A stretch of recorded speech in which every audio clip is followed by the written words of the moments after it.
In section 5.3, we're looking at logarithmic functions. Now, logarithmic functions and exponential functions are very closely related. And so you can even see here with our definition, for x greater than 0, a greater than 0, and a not equal to 1, we get that y equal log base a of x means x is equal to a to the y. So our definition shows us that a logarithmic function means the same as an exponential, kind of. Notice we've switched the x and the y, the input and the output. But we can rewrite our logarithmic function as an exponential. Now the function f of x is equal to log base a of x is the logarithmic function. And it is read the log base a of x. Now when you write it, be very careful that a is a base. It's a subscript. It's smaller and lower down. It is not the same as this. That's the log without a base of a times x. It is also not the same as this. This is the log, again without a base, of a to the x power. So be very careful when you're writing it. The a should be a subscript, and the x should be on the same level, same size as the log. So we have our logarithmic function, and so if we have something that looks like that, log base a of x is equal to y, that's considered to be in logarithmic form. On the other hand, if we have the form a to the y equal x that our definition tells us about, that's considered to be in exponential form. And we can convert back and forth between the two forms.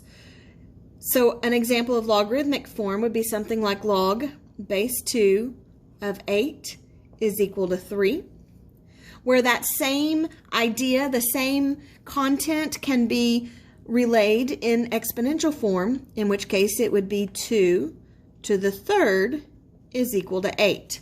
So those mean the exact same thing. Whether we write it in logarithmic form or exponential form, we have the same value. So several things to notice about logarithmic forms, about logarithmic equations. First off, that the exponential equation, f of x is equal to a to the x, and f of x is equal to log base a of x. Those are inverses. And the main idea with inverses is we're switching the input and output.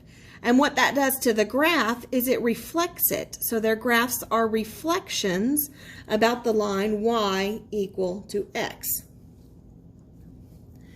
The second thing to note is what we already mentioned in our definition. Log base a of x equal to y and a to the y equal to x are equivalent. They mean the exact same thing. We can use whichever form and still have equivalence. The third thing to note is that in our logarithmic form, log base a of x is equal to y. Notice that a is the base, and notice that y is the log. It's the answer to the log problem. When you're looking for a log, you get y. So y is the log. In the other form, the exponential form, a to the y is equal to x, notice again that a is the base. And this time y is the exponent. So because we know that these two forms are equivalent, they mean exactly the same thing, and because we know that a is the base, the same base in both of these forms, and we know that y is the same in both of these forms, then we know that the log is equivalent to the exponent. So the main idea here is that a logarithm is an exponent. If we're looking for a logarithm, all we're looking for is an exponent. A logarithm is an exponent. When you're asked to find a log, you're looking for an exponent. So if I'm asked to find log base A of x, then I'm looking for the exponent. Specifically, I'm looking for the exponent that I have to raise the base to, that I have to raise a to, in order to give me what I'm taking the log of, in order to give me x. So for example, if I have log base 2 of 8 and I'm looking for the answer, the log, what I'm really looking for is what exponent do I have to raise the base to, what exponent do I have to raise 2 to in order to get what I'm taking the log of, in order to get 8. And we know that we have to raise 2 to the third power in order to get 8. That tells us that the log base 2 of 8 is 3, that exponent. All right, we're going to do some converting back and forth and some finding logs in a minute. Before we do, though, one thing I want to bring to your attention. We have a couple of special logs, special enough that they get their own names. The first one is called the common log. The common log is a log with a base of 10. And it's special enough that not only does it have a special name, but we can write it in a special way. We can write it without the base. So that if you just write log of x, we know that means log base 10 of x. If it doesn't have a base written, it's automatically assumed to be base 10. If you turn something in and you don't have a base written, I'm going to assume that it's base 10. So be careful, again, when you write something that has a base other than 10, make sure it's smaller, lower down, looks like a base. In both of these cases, I'm going to assume that you mean base 10. If the log doesn't have a base written, it's assumed to mean base 10. The other special log is called the natural log. And with the natural log, its base is that natural number e. Remember, e is just a number like pi.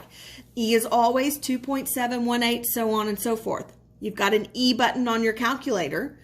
And if we're writing a log with a natural base of e, again, we have a special way to write it. We write it as ln. So that, again, it doesn't have a base. But if you see something like ln of x, that's understood to be the natural log, log base e of x. Now, for most of us, these two are the only two that our calculator will do. Some of you have a calculator that will allow you to input whatever number you want as the base. Some of us only have a log button and an ln button. The log button is always going to be log base 10. The ln button will always be log base e. All right, so let's do some examples. The first thing we want to do here is to convert from exponential form to logarithmic form. So we've got 7 raised to the third is equal to 343. In order to write that in logarithmic form, notice we're going back and forth between these two forms. So notice they've got the same base, so we're going to keep the base. And then notice the input for the log becomes the output for the exponential. The output for the log becomes the input for the exponential. The input and the output switch places. So in this case, we're going to keep our base of 7. So we're going to have log base 7. And then we're going to switch places of the input and the output. The input is 3, so it becomes the output. The output is 343, so it becomes the input for our log. So log base 7 of 343 is equal to 3. We kept the same base. We switched the input and the output. Same idea on the next one. We've got 10 to the negative 3 is equal to 0.001. We've got an exponential. We want to rewrite it in logarithmic form. So we're going to have log, and we're going to keep the same base. We're going to keep a base of 10. Log base 10. Remember, that's the special one. We don't have to write the base, and we know it's base 10. So we get log base 10, and then we're going to switch the input and the output. So the log of 0.001 is equal to negative 3. Again, we have an exponential. To write it as a logarithm, we get log base e, which remember the log base e is the natural log. We write it as ln. So we get ln, that's log base e, and then we switch the input and the output of 0.135 equals -2. Same idea on the next set. We're just going the opposite direction. We're starting with a logarithm this time, and we want to rewrite it as an exponential. Same idea though. Since we have a base of 9 in the log, we're going to keep a base of 9 in the exponential. The input here is 3. The output is 1/2. We're going to switch those. My input is going to become 1/2. My output is going to become 3. Same thing on the next one. Natural log of 5, that's the same as log base e of 5. So we're going to keep a base of e, and then we're going to switch the input and the output. So I'm going to raise it to the 1.61, and that's going to equal 5. On the last one, again, we're rewriting as an exponential, so we keep the same base. We don't have a base written, so we know this is base 10. So our exponential is going to have a base of 10, and then we switch the input and the output. On the next three, we want to evaluate without a calculator. And so remember, if we're evaluating, we're just figuring out what exponent we need. We're using our definition, and we know that a logarithm is just an exponent. So here I'm looking for what exponent do I raise the base to. So what exponent do I raise 5 to in order to get the 125 out? Well, we know we have to raise 5 to the 3rd power in order to get 125 out. So log base 5 of 125 is 3. On the next one, we don't have a base written, so we know it's base 10.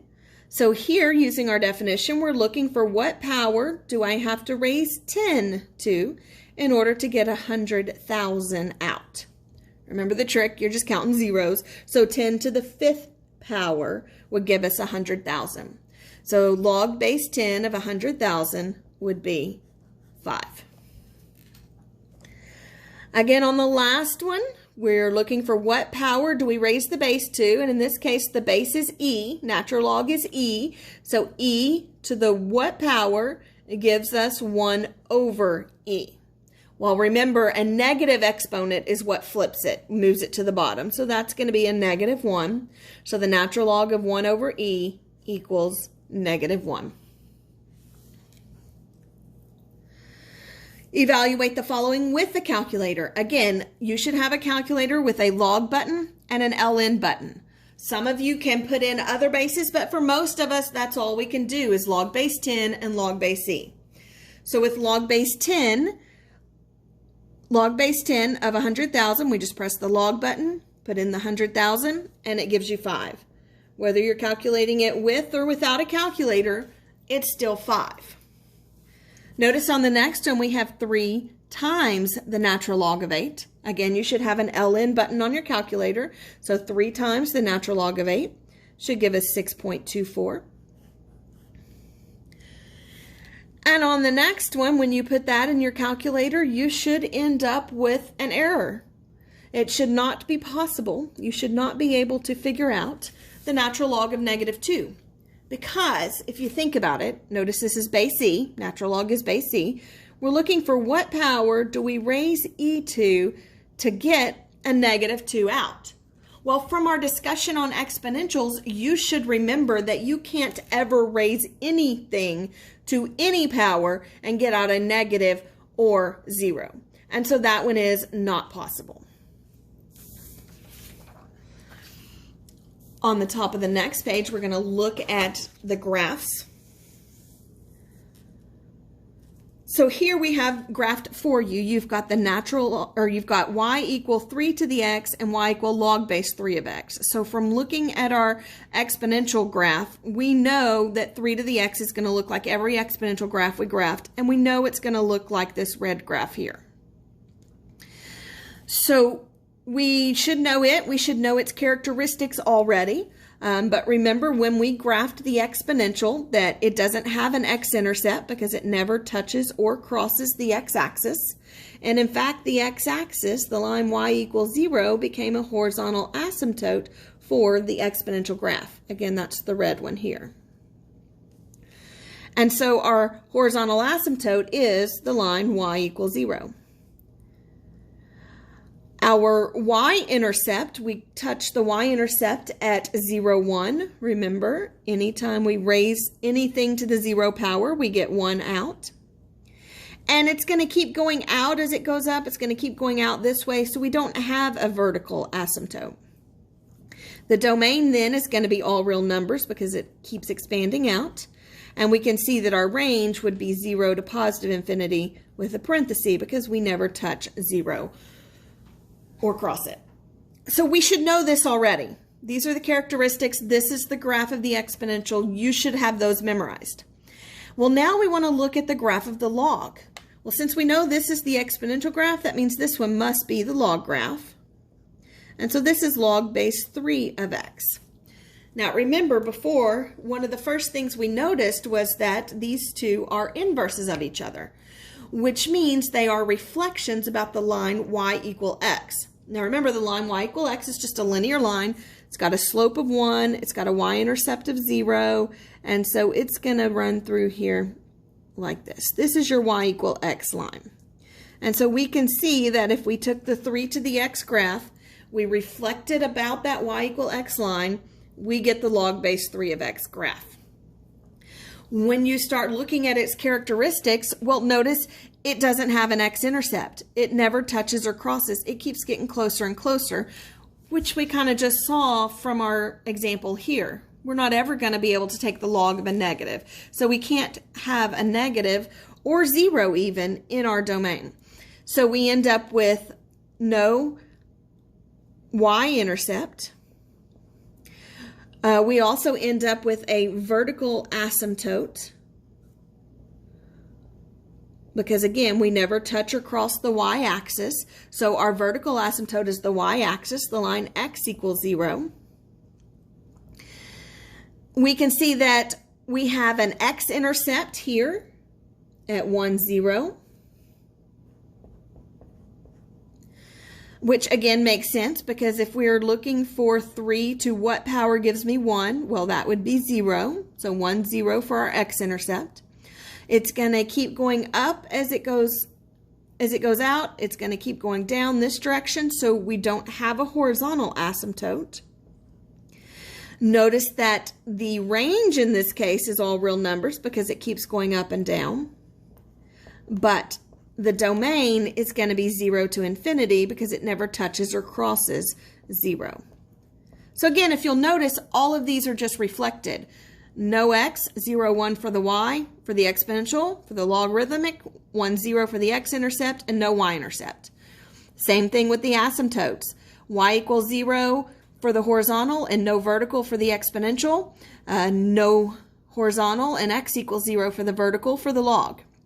And the domain and range are swapped too. All real numbers for the domain, 0 to infinity for the range of the exponential, 0 to infinity and for the domain, and all real numbers for the range of the log. And so again, just so that we have these all in one place and you know what you're supposed to know, we're going to list our characteristics and draw an example of the graph. So y equal log base b of x, no matter what your base is always going to look like the graph here of the log base 3 of x. You could take the log base 5 of x and reflect it and get a graph that looks like this. You could take the log base e of x and reflect it. Sorry, you could take e to the x and reflect it and get the log base e of x.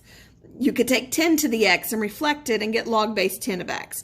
So all of them are going to have 1, 0 as their x-intercept and no y-intercept. Every logarithmic graph is going to have a vertical asymptote on the y-axis at x equals 0 and no horizontal. Every one of the log graphs is going to extend out and to the right like this and down closer and closer to the axis on the left. And so they're all going to have a domain of 0 to infinity with a parenthesis and all real numbers for a range. So again, these are characteristics of the logarithmic function. You do need to know these, but if you've already learned the characteristics of the exponential like you were supposed to, then all you have to do is flip those and get your characteristics of the log.